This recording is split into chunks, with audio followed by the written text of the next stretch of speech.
scholar, no? Pero meron kayatang nasabi nung Friday, Daddy Blue. Sabi niya, 'di ba, parang kahit 5 dirhams. Oo nga, oo. Actually, hindi na kami humihingi ng napakalaking halaga na kung ang bawat isa lang ay makapag-abot ng 5 dirhams. Pag napagsama-sami natin ito ay malaki na ito at pwede nating magamit ito para sa sponsorship sa scholarship ng mga Marami. bata. Kasi kung population ng Pilipino dito more than 500,000 plus times 5,000, di ba? Ay 5 dirhams. Magkano yung mat? Magkano nga? Bluebird? Yan, si Bluebird. Scholar Ba't yan. ayaw mo sagutin, El, sa mat? Ha? May naka ba sa mat? I'd rather sing. Si Daddy Blue, kaya nga nandiyan si Sing, Daddy Blue. yun. Daddy Blue. Dancing na ko ngayon eh. Sige, sadali na Day off. Top 5 na yun eh. Okay, magbe-break muna tayo. Kung may katanungan or may gusto pa mensahe 4001, mamaya babalikan din natin si Lou after mga 11:30 after 15 minutes. Babalik po kami. This morning on the Business Breakfast. The business. Are we more frustrated than your average worker? What I will say is that in the UAE and in the GCC, generally people are very, very engaged. They're very driven. They're very focused on achieving, because it comes back to this thing about opportunities. The banter. Is it the money though? I mean, this is the question. When I was younger, I would have thought it was the money. I might be changing. If my management's listening, disregard that last sentence. I'm not changing in the slightest. It is still all about the money. No, it's just the joy of working with me. Is that what you're saying? And tomorrow, The first quarter recovery in the stock markets has got people dusting off plans for IPOs in the region. But people are still looking to London and not local stock markets. Tomorrow's show, we'll be talking to David Verghese, fund manager at Emirates MBD, to find out exactly why London and not the local markets.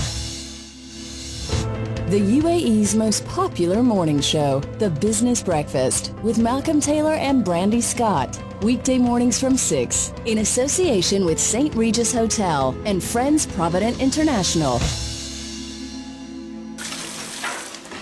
Hi, darling. You're home early. What's in the bag? Hey, nosy. What are you up to? Just thought I'd treat you. Like it? Love it. Couldn't decide between gold and platinum. Did I get it right? Platinum is definitely more me. But where did you get it from, sneaky? HSBC. Treat yourself to an HSBC credit card and enjoy a free entertainer booklet of vouchers worth 25,000 dirhams. For more details, visit www.hsbc.ae. HSBC Bank Middle East Limited is regulated by the Jersey Financial Services Commission. Conditions apply. It's the pursuit of luxury that inspires its new styling. It's the pursuit of luxury that inspires its exceptional interior. And it's also the pursuit of luxury that inspires its pioneering performance. The new Lexus LX, with the world's first overturn assist feature that allows you to master the most challenging off-road conditions seamlessly. The new Lexus LX. Luxury knows no bounds. Experience the new LX at your nearest Alpha Tame Lexus showroom today. Filipino Rhythm, brought to you by Al Ansari Exchange. Depositing your labor guarantees just became quicker with Al Ansari Exchange. Kayo pa rin nakikinig sa programang Filipino Excellence in the Middle East. El, may gusto kang i-share? Oo. We'll just touch, kasi nga nasa Holy Week tayo ngayon, ano? Okay. So we'll just touch yung kung ano yung ine-expect para sa isang Kristiyano at Katoliko na dapat hindi kumakain ng ano. Narinig nyo na to siguro. Hindi dapat kumakain ng meat, 'di ba? Pag Wednesday or Friday. At yun nga, dapat mag-fasting and abstinence, at saka yun, naayon uli ito na dapat magbigay ng tulong sa mga nangangailangan. And isisigway uli natin ito dahil nandito nga ang ating mga kapatid na mga Muslim sa Ramadan naman, dahil as early as probably next month they will be preparing for the Ramadan. So Roy, balik tayo. Aside from dito sa pwedeng ibigay na pasbi or yung rosaries. Oo. Ang praying mat na merong, you prefer na meron yung kibla, parang ano bang tawag dyan? Compass? Kibla. Kasi karamihan sa mga rural areas hindi nila alam minsan yung yung eksaktong kung Yung kasi saan- usually kami sa sa Macca, 'di ba? Oo. So yung sunset yun usually yung pina-follow. So yun ang indicator. Indicator. Tapos kung mayroon siyang May yung compass. compass doon sa mismo sa praying mat, mas maganda yun. Ang social nyo naman. Ngayon kasi Napakaganda. high-tech na, di ba? High-tech, oo. So at least kahit sila ma-feel nila yung Baka sunod bigyan mo ng GPS. GPS. Okay, so pwede bang malaman just for our idea, magkano ba yung isang pass B at saka itong praying mat na may kibla so that Depende po kung saan sila bibili. Halimbawa sa mga 2 dirham, sa mga may 1 dirham, 2 dirham. talaga? Mura lang naman eh. Tapos punta ka sa dyan sa sa Dera, sa Gold Souk, di ba? Oo. Pag wholesale din, pwede ka makakuha mas makabarato sila. Kasi mas Barato, sabi mo? Barato? Bisaya ba yun natin? Bicol rin yan, barato. Oh, ito na naman, Daddy Blue. Buhay na naman ang Bicolano. Mura. Barato.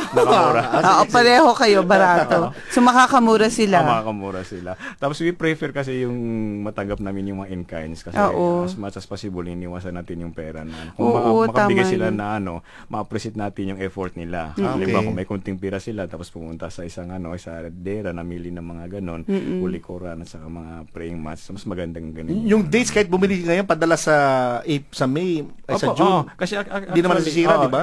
Gusto kong linawin na itong sa dates, kahit yung mga kapatid nating Kristiyano, I recall si J. Hilutin, nagbigay rin ng 10 kilos nung noong 2010. Si J, mabuhay ka Manoy. Sa Gulf News. Okay. Kaya maganda rin yung at least makikita dito yung habang tayo mga Filipino nasa abroad is walang discrimination. Correct.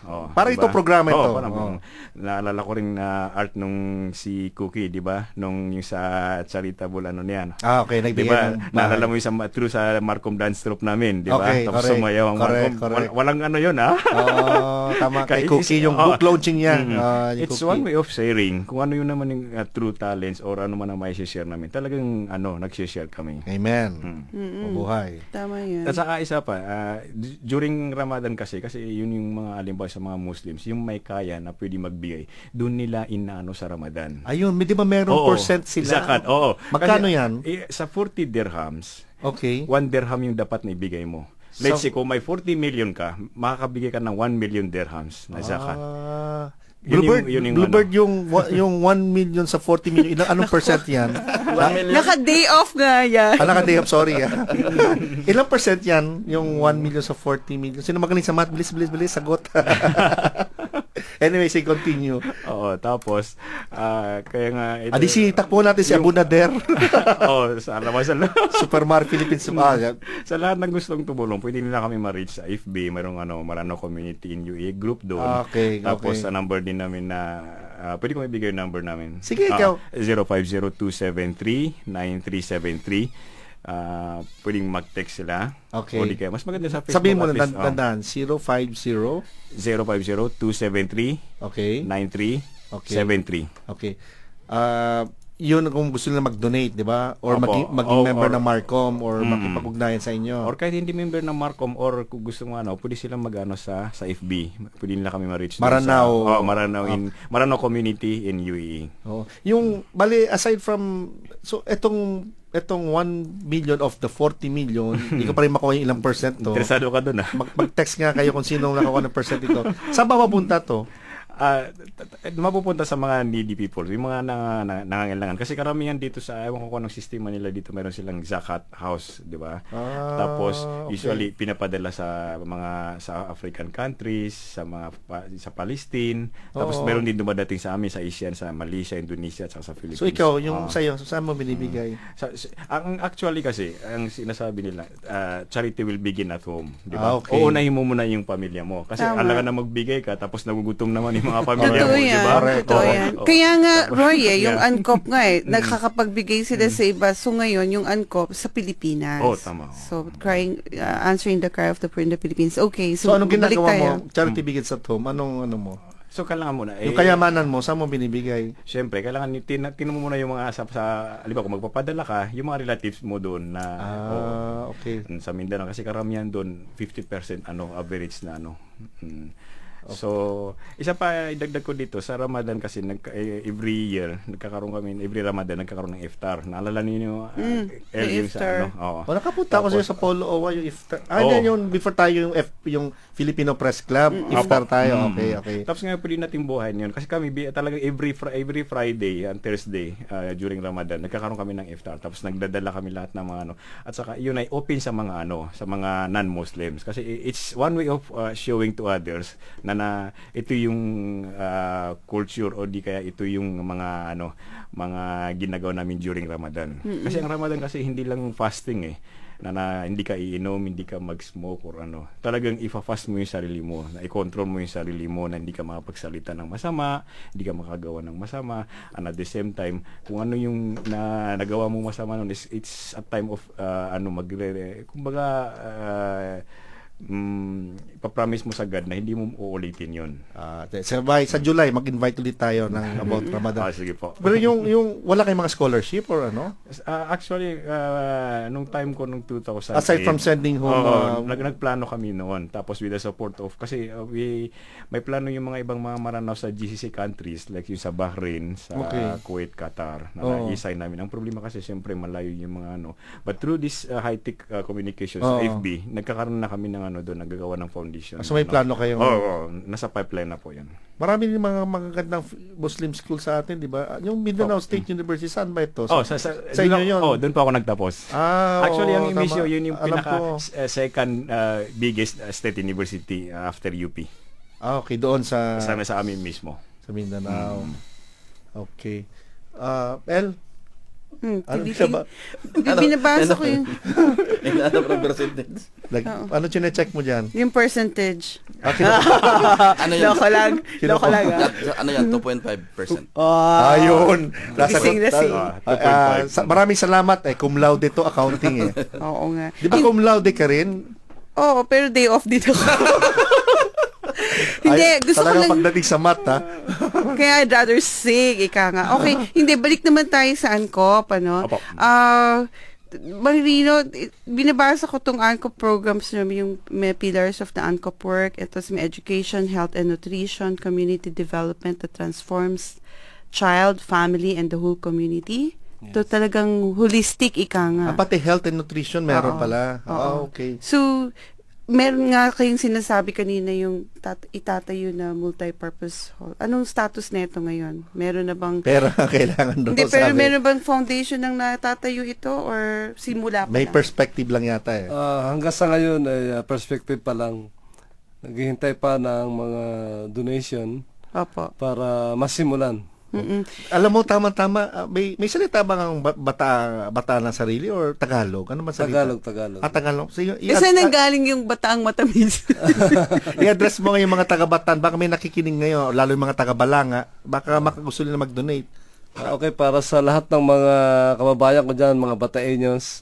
Bataeños. Ako ay nananawagan sa inyo na suportahan natin ang project ng SIPS International, itong ANCOP, Answering the Cry of the Poor sa ating probinsya, na patuloy natin itong tulungan at nang mabago natin ang buhay ng ating mga kababayang mahirap, na ito isang malaking pagkakataon para sa kanila.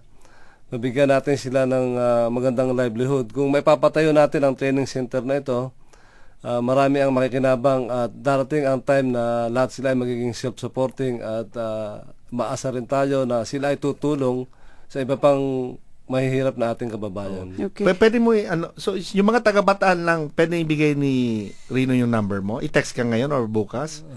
Okay, para sa mga kababayan ko, Bataeños. Ito ang aking number, 050-5078198. So 05066 78198. 78198. Ayun po si Rino Baluyot. Mang Rino, galing kayo dun sa lugar, di po ba? Pwede niyo ba i-describe sa amin ano yung naramdaman niyo nung kayo ay naroroon? And how, kasi nakipag-deal kayo sa mga taong naggagawa ng bahay mismo? Nung mapunta ako doon, talagang nasiyahan ako sa nakita ko. Parang iniisip ko na ito ay isang panaginip lamang. Bakit po? Dahil sa hindi ko inaasahan na magpapatayo ang CFCUAE ng ganong karaming bahay sa isang magandang lugar.